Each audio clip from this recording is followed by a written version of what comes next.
আপনারা হয়তো বাড়িতে চিকেন ভর্তা খেয়েছেন, কিন্তু এগ ভর্তা কি কখনো খেয়েছেন? যদি না খেয়ে থাকেন তাহলে এই রেসিপিটি অবশ্যই দেখে নিন, একটুও স্কিপ করবেন না। প্রথমে কড়াই দিয়ে দেবো 1 কাপ সাদা তেল।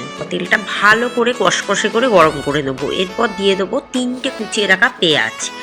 পেঁয়াজটাকে একটু শ্যালো ফ্রাই করে নেবো। আঁচটাকে এই সময় লোতেই রাখবো।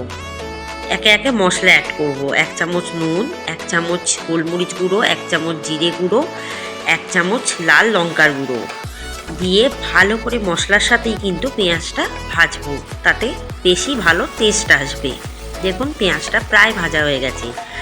এরপর দিয়ে দেবো একটা গোটা টমেটো আর 2 টেবিল চামচ রসুন কুচি দিয়ে ভালো করে এটাকে ভাজতে থাকবো যতক্ষণ না টমেটোটা না গলে যায়। ওই জন্য একটু নুনটা আগে দিয়ে দিয়েছি যাতে টমেটোটা গলে যায়। এরপর দিয়ে দেবো 3 টেবিল চামচ কুচিয়ে রাখা কাঁচা লঙ্কা দিয়ে ভালো করে এইগুলো ভাজা হয়ে গেলে শুকনো উপকরণগুলো, তারপর কিন্তু 4টে ডিম আমি এখানে ঢেলে দেবো।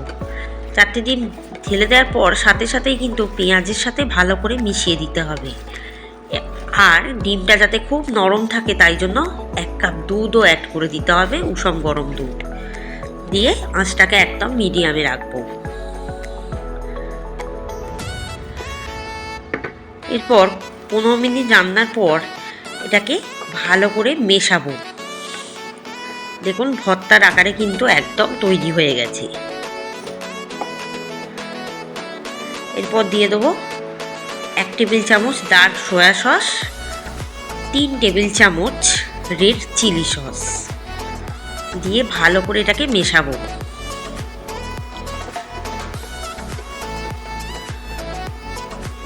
খুব ভালো করে এটাকে মিশিয়ে রাখতে হবে। এই ফাঁকে ততক্ষণ আমাকে কিন্তু 5টা কাঠবাদাম, 1 কাপ কাজু আর টমেটো বেটে নিতে হবে। এরপর 2 টেবিল চামচ কাসুরি মেথি অ্যাড করলাম, দিয়েই ভালো করে মেশাবো। এরপর 3 টেবিল চামচ আমি কিন্তু ফ্রেশ ক্রিম অ্যাড করলাম, করে ভালো করে এটাকে রান্না করব। দেখুন বেশ ভর্তার আকারে তৈরি হয়ে গেছে। ওই যে বললাম 5টা কাঠবাদাম, 1 কাপ কাজু আর টমেটো বাটা, এটা কিন্তু অ্যাড করে দিলাম। 1 কাপ কাজু বলতে 50 গ্রাম কাজুটা বাটতে হবে। এরপর দিয়ে দেবো 1/2 কাপ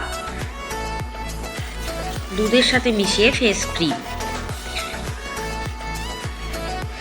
দিয়ে ভালো করে এটাকে নাড়তে থাকবো। এবার নামানোর ঠিক 2 মিনিট আগে 1 টেবিল চামচ মাখন অ্যাড করব।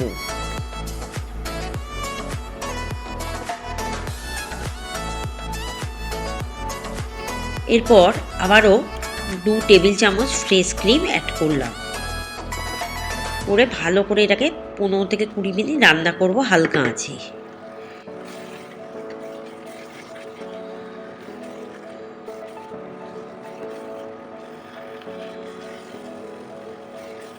এবার এটাকে ভালো করে মেশাবো আর রান্না করব 15 থেকে 20 মিনিট এখনও।